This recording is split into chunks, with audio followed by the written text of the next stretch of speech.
여러분들 어떻습니까? 오늘 그 말로만 듣던 온라인 예배 이제 저희도 이제 처음으로 드리게 됐는데 어떻습니까? 우리 지난 주일만 해도 미국 교회도 그랬고요.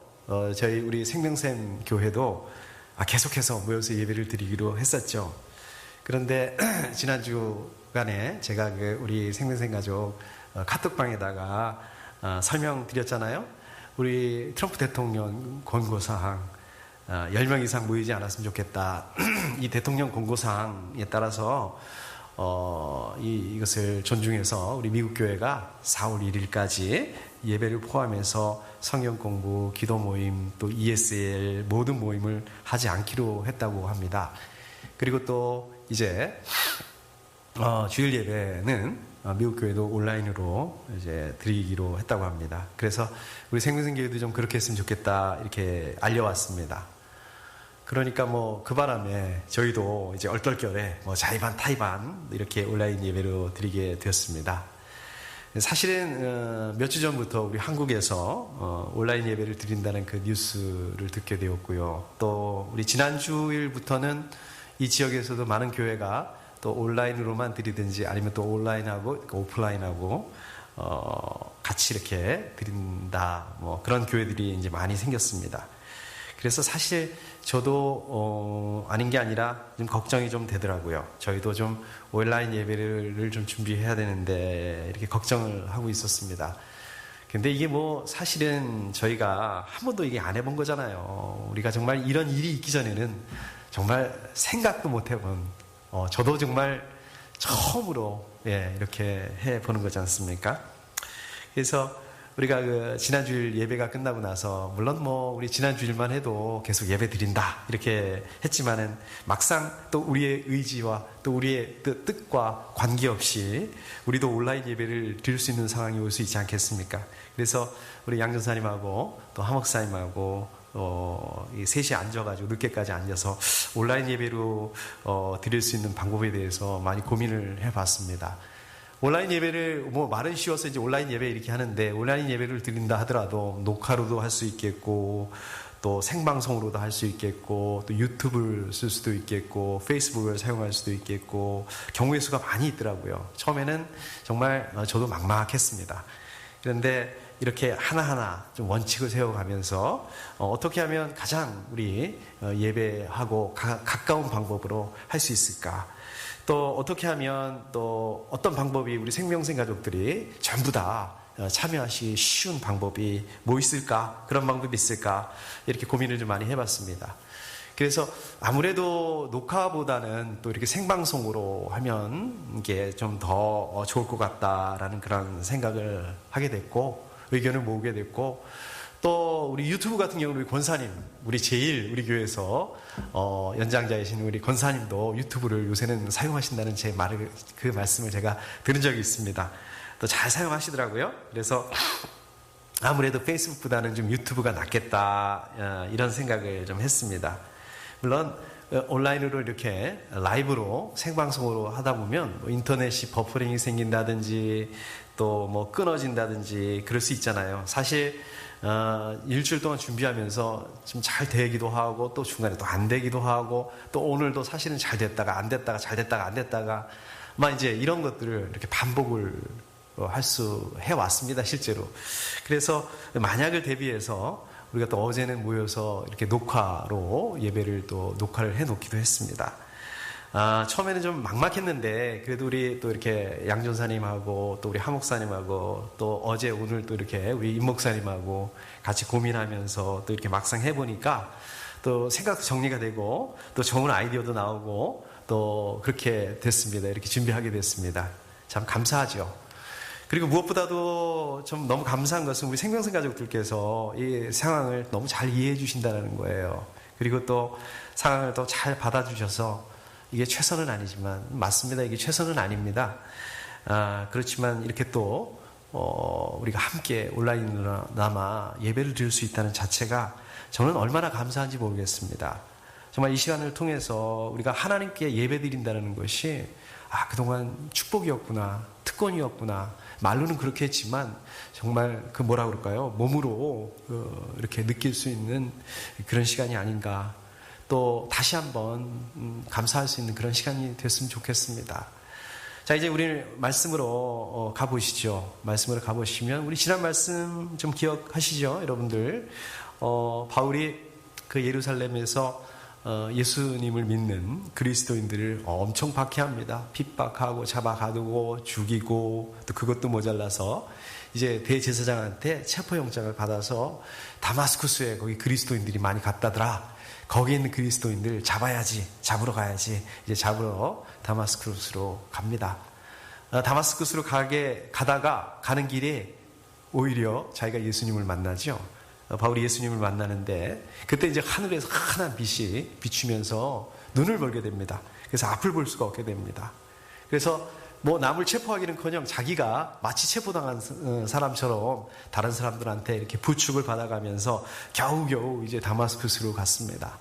다마스쿠스에서 이제 머물면서 3일 동안 금식하고 또 기도하고 그러고 있었는데, 우리 지난주에 말씀 나눴죠. 우리 지난주에 말씀 나눈 것처럼 주님께서 이제 아나니아를 부르십니다. 아나니아를 바울에게 보내셔서 아나니아를 통해서 바울이 눈을 뜨게 하시고 또 앞을 보게 하시고 또 침례를 바울이 아나니아를 통해서 침례를 받게 합니다. 자, 그리고 이제 오늘 말씀 26절 말씀으로 연결이 됩니다. 오늘 말씀에서 보게 되면 이제 바울이 다마스쿠스에서 다시 예루살렘으로 돌아옵니다. 지난주일 말씀하고 오늘 말씀하고 이렇게 탁 연결해서 보게 되면 그냥 다마스쿠스에 얼마 동안 있다가 바로 이제 예루살렘으로 며칠 만에 돌아온 것처럼 생각할 수 있습니다. 뭐 23절에 보면 며칠이 지나서 뭐 이제 이런 말도 나오고 저희가 그렇게 생각해 볼 수 있습니다. 그런데요, 저희가 같이 읽지는 않았지만 20절부터 25절에 보면 다마스쿠스에서 제법 많은 일들이 일어납니다. 우선 20절을 보면 제가 한번 보겠습니다. 그런 다음에 그는 곧 여러 회당에서 예수가 하나님의 아들이심을 선포하였다. 그동안에 그리스도인들을 핍박하고 박해하고 이러던 바울이 오히려 이제는 바뀌어가지고 예수님의 복음을 전합니다. 그리고 여기서 보시면 여러 회당에서 이렇게 말씀하고 있습니다. 회당을 하나만 갔다는 게 여러 회당을 갔다는 얘기입니다. 여러 회당을 가려는 얘기는 어떤 얘기입니까? 그냥 이렇게 한 주에 한 번씩 예배가 있으니까 여러 회당을 갔다는 얘기는 최소한 몇 주 동안은 다마스쿠스에서 머물렀다는 말씀이죠. 아무튼 바울이 이렇게 변한 것을 보고 사람들이 너무 놀랍니다. 23절에 보니까 여러 날이 지나서 유대 사람들이 사울을 죽이기로 모의하였는데, 이제 뭐 예수님을 믿지 않는 유대 사람들이 바울이 이렇게 변해버리니까 바울을 죽여야겠다 이렇게 생각을 합니다. 그리고 25절에 보니까 그러나 그의 제자들이 밤에 사울을 광주리에 담아서 성 바깥으로 달아내렸다. 바울의 제자들이 이 바울이 위험하게 되니까 죽을 고비를 맞게 되니까 바울의 제자들이 바울을 피신시킵니다. 여기 보시면 바울에게 제자들까지 이제 생겼습니다. 이게 며칠 만에 일어날 수 있는 일이 아니죠. 불과 며칠 만에 일어날 수 있는 일이 아닙니다. 실제로요, 갈라디아서 1장 18절 말씀을 보면 바울이 이렇게 말씀하고 있습니다. 3년 뒤에 나는 게바를 만나려고 예루살렘으로 올라갔습니다. 그러니까 바울이 다마스쿠스에 있다가 다마스쿠스에서 한 3년이라는 시간을 지나서 그리고 게바, 베드로죠? 베드로를 만나려고 예루살렘에 갔다. 그러니까 우리가 지난주일 말씀하고 오늘 말씀하고 보게 되면 3년이라는 시차가 있게 됐다는 말씀입니다. 자, 26절에서 이제 바울이 예수님을 만나고 회심하고 침례를 받고 그리스도인이 돼서 안식일마다 회당에 가서 예수 그리스도의 복음을 전합니다. 그리고 자기가 그 예수 그리스도의 복음을 전한 그것 때문에 오히려 핍박을 받게 되고 이제 죽을 고비를 넘기고 그리고 3년이라는 시간이 지났습니다. 그러니까 다마스쿠스에서는 어떻습니까? 모든 사람들이 더 이상 바울을 그리스도인들을 핍박하는 그 옛날의 바울이 아니고요. 이제는 변화된 바울, 변화된 그리스도인으로 변화됐다는 것을 다마스쿠스 사람들은 다 인정합니다. 이제는 다마스쿠스 사람들이 그리스도인의 그 공동체의 일원으로 바울을 받아들이고 있습니다. 바울을 따르는 제자들이 생겼을 정도예요. 그야말로 3년이라는 시간 동안에 그 바울은요, 모든 게 바뀌었습니다. Before, After, 완전히 180도 다른 사람. 이게 바울 자기만 내가 이제 다른 사람이 됐다 이렇게 생각하는 것이 아니라 다마스쿠스에 있는 그 모든 사람들이 바울을 그렇게 생각했다는 거예요. 바울을 그렇게 인정했다는 거예요. 자, 이제 그렇게 변한 바울이 예루살렘으로 갔습니다. 예루살렘으로 가서 거기서 다마스쿠스에서처럼 바울이 아주 자연스럽게 그 예루살렘에 있는 그리스도인들하고 교제를 나누려고 하는데 막상 예루살렘에 있는 그리스도인들이 바울을 믿을 수가 없었다는 거예요. 여전히 바울을 믿을 수가 없었다는 것입니다. 여전히 그 예루살렘에 있는 그리스도인들은 바울을 받아들일 수가 없었던 것입니다. 혹시 바울 저 인간 저거 거짓말로 저러는 거 아닌가? 거짓말로 지금 회심한 척하고 거짓말로 예수 믿는 척 해가지고 그렇게 접근해서 교회 안으로 잠입해가지고 우리 그 신천지처럼 사람들 긴장 풀게 하고 자기를 믿게 하고 그렇게 된 다음에 나중에 예루살렘 교회를 그냥 없애버리려고 저렇게 척하는 거 아닌가? 지금 저거 쇼하는 거 아니야? 이게 믿을 수가 없었다는 것입니다. 바울 저 인간 저거 얼마나 잔혹한 인간인데, 얼마나 무자비한 인간인데, 정말 막 치를 떨면서 그 전에 그 바울을 생각하면서 바울을 받아들일 수가 없죠. 그 생각을 하면 3년이라는 세월이 지났지만은 예루살렘 그리스도인들은 바울을 믿어주지 않았습니다. 그렇게 믿어주지 않으니까 어떻습니까? 바울이 그 그리스도인들 그 교제에 끼어들 수가 없었습니다. 그리스도인들과 사귈 수가 없었습니다. 예루살렘 그리스도인들 그 공동체 가운데 들어갈 수가 없었던 것입니다. 바울 입장에서는 정말 답답했을 거예요. 정말 이건 지금 속을 보여주고 싶은데, 지금 양말이라면 그냥 확 그냥 뒤집어서 속을 좀, 자 봐봐 이렇게 보여주고 싶은데 이거 보여줄 수는 없고, 내가 그때 내가 아닌데, 그때 바울이 아닌데 완전히 바뀌었는데. 근데 문제는 뭡니까? 사실은 그렇다 하더라도 아무도 이거를 믿어주지 않는 거예요. 방법이 없다는 거예요. 믿게 할 수 있는 방법이 없다는 것입니다. 이렇게 참 신뢰를 잃어버리면 회복한다는 것이 너무 어렵습니다. 힘듭니다. 자, 그러면 궁금한 게 생기죠. 아니, 바울은 왜 그렇게 뭐 때문에 예루살렘 그 그리스도인들 공동체에 들어가려고 그랬을까? 뭐 때문에 그렇게 예루살렘 그리스도인들하고 교제를 나누려고 그렇게 노력을 했을까? 그렇잖아요. 오케이, 됐어. 나도 필요 없어. 나도 다마스쿠스 가면은 사람들이 다 인정해주고 받아주는데 다마스쿠스 가지 뭐. 자기들 그렇게 잘났다고 예루살렘? 끝. 너네 끝이야. 상대 안 할래. 근데 여러분들, 하나님 앞에서 우리가 하나님과 교제하는 거, 이건 당연한 거죠. 이건 굉장히 중요한 거죠. 근데 이거 못지않게 중요한 게 있습니다. 그건 뭡니까? 우리가 그리스도인들과 교제를 나눈다는 것입니다. 교제를 통해서 그리스도 공동체 안으로 받아들여지고 우리가 인정받는다는 거. 우리 세상에 독불장군이 없다는 말이 있지 않습니까? 마찬가지로 우리 믿음도 마찬가지입니다. 우리 그리스도인들은 예수 그리스도의 몸된 공동체 안에서 그리스도인이라고 인정받는 게 중요합니다. 그리고 우리 그 지체들과 다른 그리스도인들과 교제를 나누어야 합니다. 이게 굉장히 중요하다는 말씀입니다. 죄에 대해서도 마찬가지죠. 우리가 죄라는 것은 어떻습니까? 우리 모든 죄는 어떤 죄를 막론하고 이것은 하나님께 죄를 짓는 거예요. 이거는 하나님과의 관계의 문제입니다. 그렇기 때문에 죄를 짓게 되면 어떻습니까? 하나님 앞에 고백하고 또 하나님 앞에 우리 죄를 회개해야 됩니다. 그런데 그것만이 다가 아니에요. 그게 끝이 아닙니다. 나 때문에, 내 죄 때문에 피해를 입은 상대방이 있다면 우리는 그 상대방에 대해서도 용서를 구해야 됩니다. 그리고 또 공동체 안에서 우리의 죄를 고백하고 용서를 구하는 것이, 또 용서를 받는 것이 중요해요. 자료를 찾아보면요, 실제로 초대교회에서는요, 이런 전통들이 있었다고 합니다. 초대교회에서는요, 어떤 그리스도인이 우리가 죄를 짓게 되게 되면 하나님 앞에 당연히 먼저 그 죄를 고백하고 회개하고 용서를 받아야 합니다. 그리고 거기서 끝나는 게 아니라 또 동시에 교회 공동체가 모인 그 앞에서 자기의 죄를 고백하고 용서를 구했다고 합니다.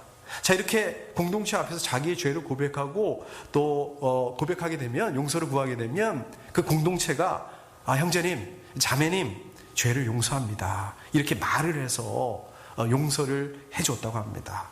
이게 무슨 말입니까? 그 사람을 진심으로 품어주고 용납해주고 이렇게 했다는 얘기입니다. 우리 같으면 그러죠. 뭘 그런 거를 말로 해야 돼요. 그냥 속으로 다 알잖아. 알지, 당신 알지. 저도 그렇습니다. 이게 좀 표현 잘 못해요. 근데요, 이게 또 다르더라고요. 우리가 나 뜨겁다, 이제 이렇게 생각할 수는 있을 수는 있지만, 이 정도는 아니지만, 우리가 평소에 표현해야 됩니다.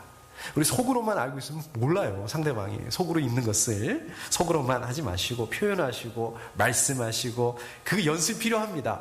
왜? 이 중요하거든요. 굉장히 중요합니다. 우리 그리스도인들은 하나님 앞에서뿐만 아니라 우리 다른 사람들 앞에서, 다른 그리스도인들 앞에서 우리 그리스도인으로 인정받고 교제를 나누는 게 중요합니다. 예수님이 말씀하시죠? 요한복음 13장 35절에 보면 이렇게 말씀하세요. 너희가 서로 사랑하면 모든 사람이 그것으로써 너희가 내 제자인 줄을 알게 될 것이다, 이렇게 말씀하세요. 우리 그리스도인들이 교회 공동체 안에서 사랑을 나누고 교제를 나누게 되면, 그거를 보고 세상 사람들이, 다른 사람들이 그 모습을 보고 예수 그리스도의 제자이구나, 그리스도인이구나, 이걸 인정하게 된다는 이 말씀입니다. 여러분들도 마찬가지입니다. 여러분들 교회 공동체 안에서 교제를 나누게 되면, 교제를 나누게 되는데, 여러분들의 그 믿음에 있어서 저희가 여러분들이 나누는 이 교제하고 이 믿음이 굉장히 중요하다는 거예요. 연결이 되어 있다는 얘기입니다.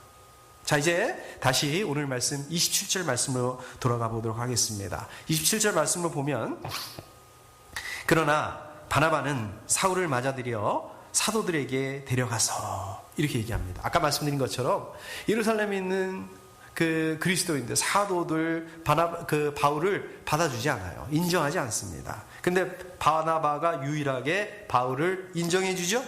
유일하게 바울을 믿어주고, 아무도 안 받아주는 그 바울을 유일하게 받아주고 있습니다. 자, 그런데 바울을 인정하고 믿어주고 받아주는 걸로 끝나는 게 아니라 바울을 직접 사도들에게 데리고 가요. 그리고 변호를 해줍니다. 바울이 어떻게 예수님을 만나게 됐는지, 또 예수님이 바울에게 뭐라고 말씀하셨는지, 사실 자기는 그 자리에 있지 않았지 않습니까? 근데 마치 거기 있었던 것처럼 그렇게 바울을 대신해서 변호를 해줍니다. 그 다음에 또 보시면 바울이 다마스쿠스에서 얼마나 열심으로 담대하게 복음을 전하고, 또 그런 것들에 대해서, 바울의 삶에 대해서도 아주 자청해서 사도들에게 증언해 줍니다. 결국 바나바 덕분에 예루살렘에 있는 그 그리스도인들, 또 사도들 바울을 동역자로 받아들이게 되죠. 여러분들 한번 생각해 보십시오. 우리 지난주 말씀에서 아나니아는 원래 바울을 도와줄 그런 마음이 없었거든요. 그런데 주님께서 가라고 말씀하시죠. 또 주님께서 바울을 어떻게 사용하시겠다, 이렇게 말씀하시잖아요. 자, 그렇게 되니까, 그러니까 그 말씀에 순종해서 이제 바울에게 가서 안수하고 기도하고 침례를 주고, 그렇지 않습니까? 근데 오늘 말씀을 보면 바나바는 아나니아처럼 주님께서 가라, 이런 말씀도 안 하세요. 그냥 자청해서 자기가 바울을 믿어주고, 또 더 나아가서 변호까지 해줍니다. 물론 바나바의 경우는 다르죠. 바나바의 경우는 바울이 이미 박힌 상태에서 정말 다마스쿠스에서 막 목숨 걸고까지 이렇게 복음을 전하는 거, 그런 삶을 살고 있다는 걸 알았잖아요. 그걸 봤잖아요. 자, 그렇다면 바나바는 왜 이렇게 바울을 적극적으로 믿어주고, 아무도 믿어주지 않았는데 받아주고 또 도와주고, 왜 그랬을까? 바나바는 왜 그랬을까? 바나바는 누구일까? 과연 누구이길래 이런 일을 했을까? 사도행전 4장 36절에 보면 바나바가 누구인지에 대한 그 말씀이 나오고 있습니다. 사도행전 4장 36절에 보면 이렇게 말씀하고 있습니다. 키프로스 태생으로 레위 사람이요 사도들에게서 바나바 곧 위로의 아들이라는 뜻의 별명을 받은 요셉이, 이렇게 말씀하고 있습니다. 여기 보면은 일단 바나바의 고향이 어디라고요? 키프로스. 그 지중해에 보면 큰 섬이 하나 있잖아요. 그 키프로스 섬, 거기가 바나바의 고향이다. 바나바는 이 키프로스 출신이다 라고 말씀하고 있습니다. 또 지파도 레위 지파네요. 그리고 잘 보시면 바나바를 너무 많이 써서 바나바가 이름인 줄 알았는데 이게 이름이 아니었네요. 별명이었네요. 바나바의 원래 이름은 요셉이다라고 말씀하고 있습니다. 진짜 이름은 요셉이라고 말씀하고 있습니다. 근데 그 진짜 이름보다 별명이 너무 잘 알려져 있는, 별명으로 알려져 있는 사람입니다. 바나바의 그 별명의 뜻이 무슨 뜻이라고 말씀하고 있습니까? 여기 보시니까 위로의 아들이라고 말씀하고 있습니다. 근데 그 별명을 누가 붙여주었다고요? 사도들이 붙여주었다라고 말씀하고 있어요. 이게 무슨 말씀? 벌써 이 바나바는 사도들하고 이렇게 사도들이 별명을 붙여줄 정도로 친근한 관계에 있었구나. 사도들이 바나바에 대해서 잘 알고 있었구나. 그래서 4장 10절 말씀에 보면 바나바가 마가의 삼촌이라고 하는 말씀이 나옵니다. 그럼 이 마가가 누구냐? 여러분 기억하시죠? 사도행전 1장, 2장에 보면 우리 그 예수님께서 승천하신 다음에 이제 그 사도들하고 예수님 믿는 사람들 120명이 이제 모여요. 그리고 또 그 가운데 성령 강림이 일어나죠. 그 모인 곳이 어디입니까? 우리 마가의 다락방으로 이렇게 알려져 있지 않습니까? 이 마가가 그 마가죠. 이 배경을 놓고 본다면 바나바는 사도들하고 가까웠다. 이렇게 사도들이 바나바의 성품까지도 잘 알고 있었다. 그 정도였다. 무척 그 영향력이 있는, 바나바는 그 당시에 무척 영향력이 있는 그런 사람이었다라는 것을 알 수가 있습니다. 자, 바나바에 대한 말씀이 또 나오는 부분이 있습니다. 우리 사도행전 11장 24절 말씀에 보게 되면 바나바는 착한 사람이요 성령과 믿음이 충만한 사람이었다라고 말씀하고 있습니다. 여기서 보면 제일 먼저 뭐라고 얘기하고 있어요? 바나바는 착한 사람이다, 성령 충만한 사람이다, 믿음이 좋은 사람이다, 이렇게 말씀하고 있습니다. 한마디로 말해서 바나바는 성품이 훌륭한 사람이다, 이 말씀하고 있습니다. 또 이 성령과 믿음이 충만하다. 근데 이 말씀 무슨 말씀입니까? 성령과 믿음이 충만하다, 성령과 믿음, 이거는 무슨, 바나바의 내면, 이거는 영적인 측면이잖아요. 성령 충만하다든지 믿음이라든지 보입니까? 안 보이죠. 바깥으로 드러나지 않죠. 그러니까 다른 사람들이 알 수가 없죠. 저 사람이 성령 충만한지 믿음이 어떤지 모르죠. 그런데 이 바나바의 이 내면의 이 영적인 부분, 성령 충만, 이 믿음이 어떻게 나타난다? 바나바의 언어, 바나바의 표정, 생각, 태도, 말씨, 말투, 삶, 이런 것들을 통해서 외적으로 넘쳐났다. 이 밖으로 드러난 바나바의 그 성품, 이것은 영적으로 그 풍성한 은혜를 가진 사람이라는 것을 누구든지 알 수 있겠다. 바나바의 그 성품을 보니까 와, 저 사람은 영적으로 정말 풍성한 은혜를 가진 사람이구나 라는 것을 금방 알 수 있게 됐다. 결국 이 바나바의 성령 충만과 이 믿음이라는 것은 인격으로, 특별히 그 위로의 아들이라는 이러한 인격으로 착한 사람이라는 이런 외적인 인격의 모습으로 나타나게 됐다. 바로 이것 때문에 바나바라고 해서 왜 그 바울에 대한 그 의심하는 마음이 없겠습니까? 바나바라고 해서 왜 저 인간 혹시 저거 쇼하는 거 아니야? 이런 마음이 없었겠습니까?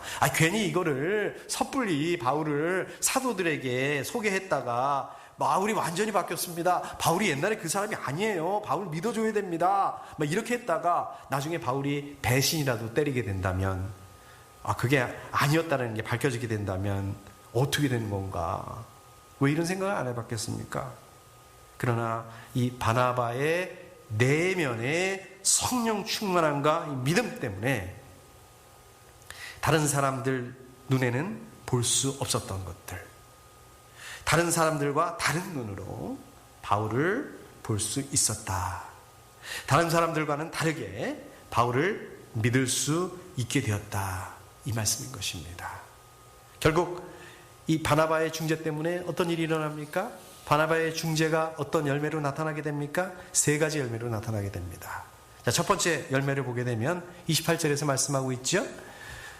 그래서 사울은 제자들과 함께 지내면서 예루살렘을 자유로 드나들며 주님의 이름으로 담대하게 말하였고, 그러니까 어떻다? 첫 번째 열매는 바나바의 중재 때문에 이제 사도들과 예루살렘에 있는 교회가 바울을 믿게 됩니다. 바울을 받아들이게 됩니다. 또 바울에 대한 오해를 풀고 바울이 이제 예루살렘의 믿음의 형제 자매들 안으로 들어오게 되고 또 그 예루살렘의 그리스도인들과 자유롭게 교제하게 되었다, 이 말씀입니다. 자, 그 다음 두 번째 열매입니다. 29절에 보면 제가 한번 읽어보겠습니다. 그리스 말을 하는 유대 사람들과 말을 하고 토론을 하기도 하였다. 그러나 유대 사람들은 사울을 죽이려고 꾀하였다. 여기 보면은 그리스 말을 하는 유대 사람들이란 말이 나오죠. 이 무슨 말씀입니까? 이방 지역에서 태어난 사람들입니다. 이방 지역에서 태어난 유대 사람들이에요. 이 사람들은 그리스어를 쓰고요. 그리스의 그 문화적인 배경에서 성장한 유대 사람들입니다. 이 사람들은 그리스도인들이 아니에요. 이 사람들은 유대교를 믿는 사람들입니다. 그러니까 이 사람들은 예수님을 믿지 않습니다. 예수님을 인정하지 않는 사람들입니다. 그런데 이 사람들이 바울과 토론했다. 이거는 뭐 토론이라기보다는 거의 일방적으로 바울을 반대하기 위해서 막 집요하게 논쟁을 벌였다. 이렇게 보시면 됩니다. 그리스의 문화적인 배경을 가진 사람들이니까 어떻습니까? 토론하는 것을 좋아해요. 그리스의 그 철학, 또 그리스의 그 논리적인 사고 방식을 가지고 있던 사람들이에요. 거기다 어떻습니까? 유대교를 믿으니까 율법, 그 유대교적인 그 교리를 가지고 아마 예수님의 부활에 대해서 논리적으로 반박을 했을 거예요. 그거는 논리적으로 말이 안 되는 거다. 바울도 만만치 않거든요. 바울 이 사람들을 이 사람들이 논리적으로 해오니까 논리적으로 오히려 그 율법을 가지고 또 그 유대교적인 교리를 가지고 얼마나 대단한 바울입니까? 변증법적으로, 이번에는 아주 변증법적으로 풀어서 받아쳤을 겁니다. 결국 이 사람들 율법, 유대교적인 그 교리 가지고 논리적으로 바울의 주장을 잘못됐다. 너 잘못됐다. 너 이거 틀렸다. 그러니까 복음을 전하면 안 된다. 바울에게 복음을 전하지 못하게 하려고 했는데 오히려 뭐 율법이면 율법, 그 유대교의 교리면 교리, 막 논리면 논리, 바울을 이길 수가 없었다는 것이에요. 바울이 누굽니까? 막 이렇게 해도 안 되고 저렇게 해도 안 되고 이렇게 되니까 결국 바울을 죽이려고 했다. 자, 30절에 보니까 신도들이 이 일을 알고 사울을 가이사랴로 데리고 내려가서 다소로 보냈다. 처음에 이 사람들 어땠습니까? 바울을 못 믿었어요. 바울을 받아주지 못했습니다. 경계했습니다. 그런데 바울을 품어주지를 못했는데 결국 이 바나바의 중재 때문에 바울을 받아들이게 됐고, 바울을 믿어주게 됐고, 바울이 같이 교제를 나누게 됐고, 바울을 품어주게 됐고, 이제 바울이 위험에 처하게 되니까 바울이 위험하게 됐다. 이거를 알게 되니까 바울을 도와주게 됩니다. 바울에게 도움을 주게 됩니다. 야, 이거 바울이 예루살렘에 계속 있다가는 안 되겠다. 정말 무슨 일이 일어날지 모르겠다. 이렇게 생각을 하고 이 유대인들이 손을 쓸 수 없는 곳. 거기가 어디입니까? 가이사랴. 왜 그럴까요? 이 가이사랴가 원래 그 로마 총독이 있던 곳입니다. 그래서 로마 그 군대가 주둔해 있는 그 도시였습니다. 글로 보냅니다. 그리고 다시 아주 거기서 이 로마 제국의 관할 아래에 있는 도시, 바울의 고향이죠? 다소로 보내게 됩니다. 겉으로 보여지게 되는 건 어떻습니까?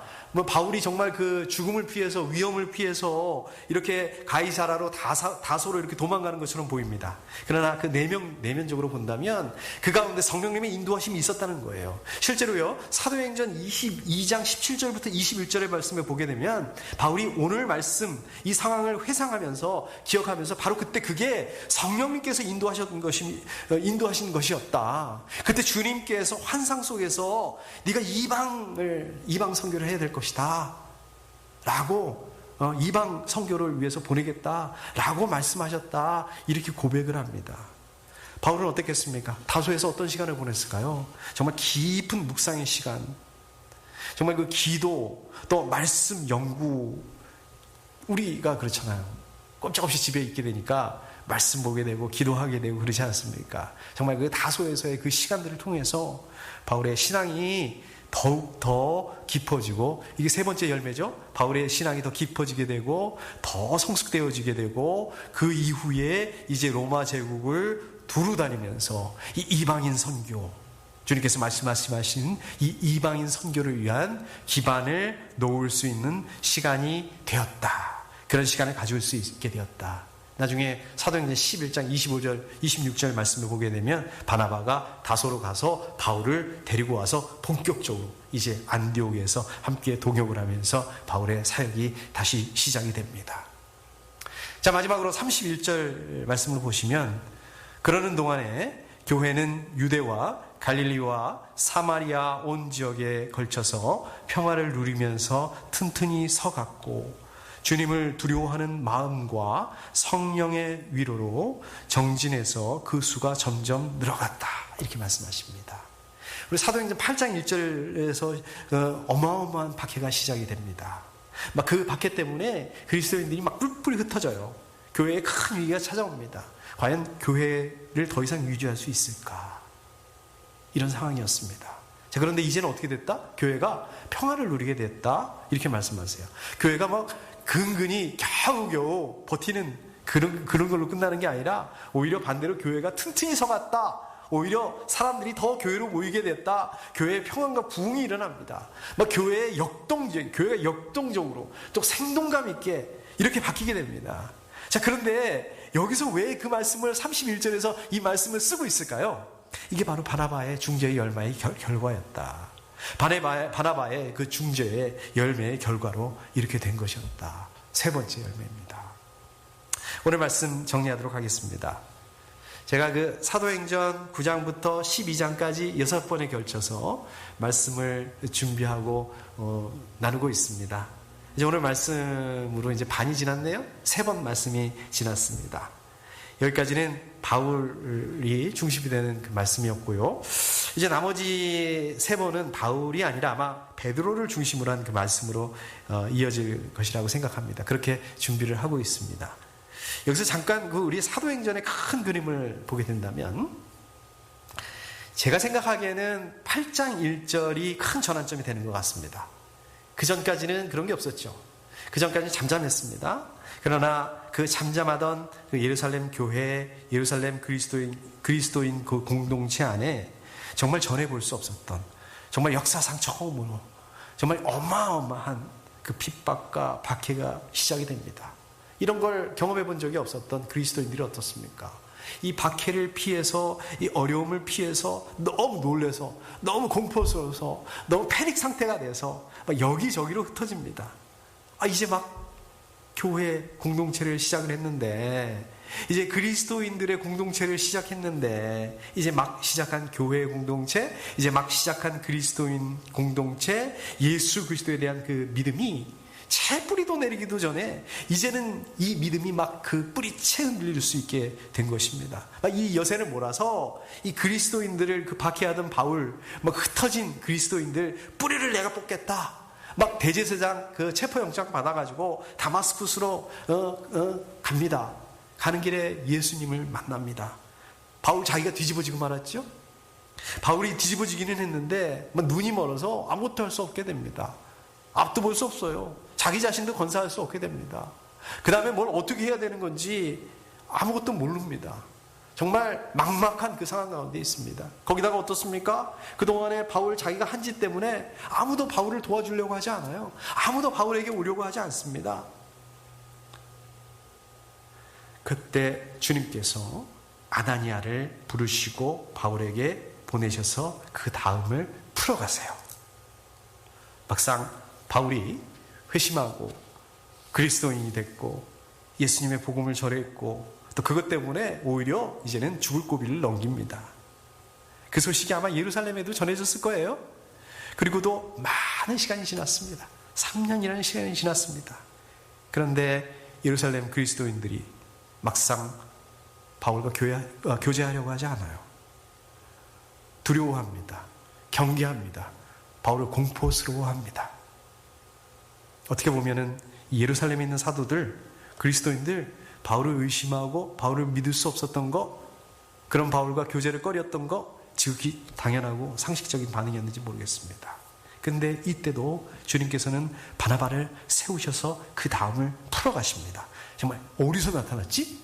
혜성과 같이 나타난 바나바, 바울을 변호해주고 중재해줍니다. 놀라운 반전이 일어나게 됩니다. 31절 말씀. 사실 생각을 해보면 저나 여러분들이나 처음 겪어보는, 정말 살다 처음 겪어보는 일이잖아요.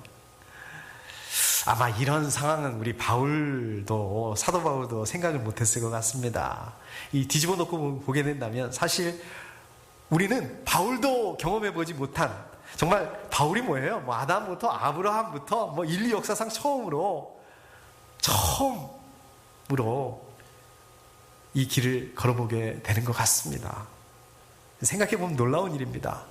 아니, 아브라함, 모세, 바울 위대하지만 온라인 예배 들어보셨어요? 온라인 예배라고 아세요? 모르시죠? 우리한테 물어보세요. 이럴 수 있을 것 같습니다.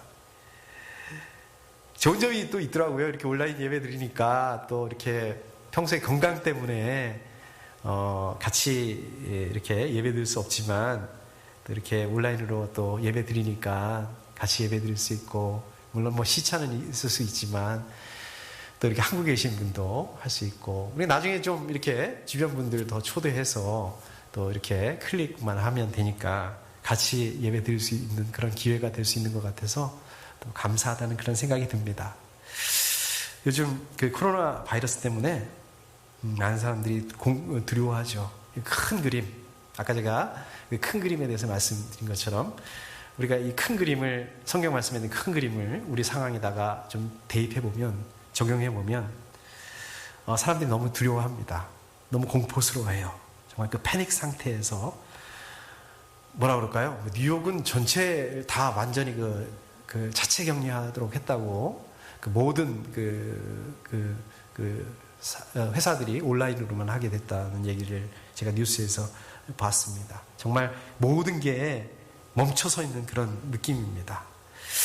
이렇게 모든 게 멈춰선 이런 일이 역사상 있었을까요? 물론 뭐 그 유럽에 보면 그 흑사병 때문에 많은 그 사람들이 죽고 위기가 있기는 했지만, 글쎄요, 지금 상황으로 보면은 좀 이렇게 비관적으로 보면, 야, 이게 정말 우리 인류가 이게 생존할 수 있을까? 이런 걱정과 염려가 드는 것도 사실입니다. 공포스럽죠. 물론 조심해야죠. 조심해야 되는 것은 나쁜 일이 아닙니다. 앞으로도 여러분들 더 조심하셔야 됩니다. 우리 예루살렘에 있는 그리스도인들이 바울을 좀 이렇게 조심하면서 이렇게 했던 것처럼 조심해야 됩니다. 그렇지만은 요즘 이런 분위기에 휩쓸려서 우리가 막 무작정, 어떨 땐 그래요. 막 분위기에 휩쓸려서 정말 이게 더 공포스럽고 더 무섭고 그렇습니다. 저도 그런 생각이 듭니다. 저도 그런 공포감이 시시때때로 다가옵니다. 요즘 상황이 정말 너무 안타깝지만 여러분 잘 생각해 보십시오. 이게 잘 생각해 보면, 아까 우리 임 목사님 대표기도에서도 말씀하셨지만, 그럼에도 불구하고 이 상황도 우리가 이 하나님의 큰 그림 안에 들어있다는 거예요. 하나님께서 아나니아와 바나바와 같은 사람을 여기저기 두셨다가 결정적일 때 쓰시잖아요. 또 그렇게 쓰신다는 거예요. 아나니아와 바나바 어떻습니까? 이 큰 그림 속에서 보면 잘 나타나지 않습니다. 그러나 순간순간 정말 그 큰 그림에서 전환점이 됩니다. 결정적인 역할을 합니다. 저는 누구지? 모르는 사람인데 정말 결정적인 역할로 하나님 사용하세요. 성령님께서 정말 그 반전의 그 전환점으로 사용하세요. 저 여러분들, 우리 생명생교회 우리 큰 그림에서 보면 안 보이죠. 그냥 미미한 존재입니다. 근데 오늘 말씀에서 보면 바나바, 위로의 아들, 저 여러분들 위로의 아들로서 정말 다른 사람들 위로하고 격려할 수 있어야 됩니다. 고난을 받을 때 낙심이 되죠. 누구나 낙심이 됩니다. 마음이 어려워지는 게 사실입니다. 어쩔 수 없는 일이에요. 아까 말씀드렸던 것처럼 저도 그렇습니다. 그렇지만 저 여러분들, 우리 생명생교회 계속 이렇게 낙심하고 계실 거예요? 무서워하고 계실 거예요? 마음 어려워하고 계실 거예요? 저 여러분들, 우리 생명생교회 하나님께 속했다는 사실 기억하셔야 돼요. 여러분 돌이켜 보십시오. 우리 이 어려운 일이 물론 뭐 이 정도는 아니지만 한 번이 아니잖아요. 우리 잘 지나갔잖아요. 고난의 시간에 하나님께서 저 여러분들에게 어떻게 하셨는지 기억하셔야 됩니다. 그거 돌아보셔야 됩니다. 무엇보다도 저 여러분들, 우리 생명생교회 자리를 잘 지키셔야 됩니다. 이럴 때일수록 더 믿음을 잘 지키셔야 됩니다. 굳건하게 이 시간 감당하실 수 있어야 됩니다. 감당하실 수 있습니다. 여러분들, 오히려 여러분들 위로하셔야 됩니다.